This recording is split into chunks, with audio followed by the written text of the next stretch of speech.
Дараагийн мэдээг хүргэе. Төв Чандман дулааны эрчим хүчний газраас халаалтын 9 хэсэгтээ 4000 орчим айл өрх, зөвхөн 200 гаруй албан байгууллагын халаалтыг дулаанаар хангадаг. Бэлтгэл ажлын хүрээнд халаалтын 2 дугаар хэсгийн засварын төсөв танагдаж хийгдэх боломжгүй төрөөд байсан юм. Тэгвэл барилгын ажил хэвийн үргэлжилж эхэлжээ.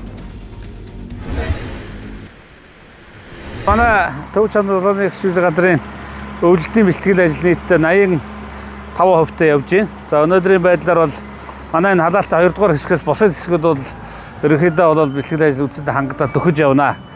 За халаалтын 3 дугаар хэсэг дээр бас жоохон одоо тоогоо шинжлэх ажил явагдаж байгаа. За манай энэ халаалтын хэсэг бол иргэд их сонирхож асууж байгаа. Энэ нь ашиглалтанд орох уу?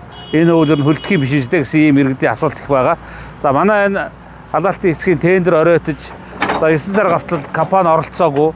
За оролцсон компаниудаар гомдол гараад элдвээ одоо энэ бэрхшээлүүдээс болоод 9 сар гартал энэ одоо тендерд оройтсон. Аймгийн онцгой комиссаас энэ халаалтын хэсгийг одоо шинжлэх ийм одоо ажлыг бол анхааралтай авч хэрэгжүүлснээр одоо энэ ажил урагштай болж эхэллээ.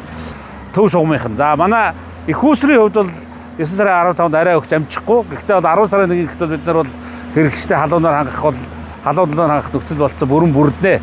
За яагаад ингэ ихтэй хийж байгаа бид нар одоо энэ дээр хуучин ашиглаж ирсэн энэ 2.8 мегаваттын тогоогоо бид нар энэ дээр өнөөдөр суурлуулж байна.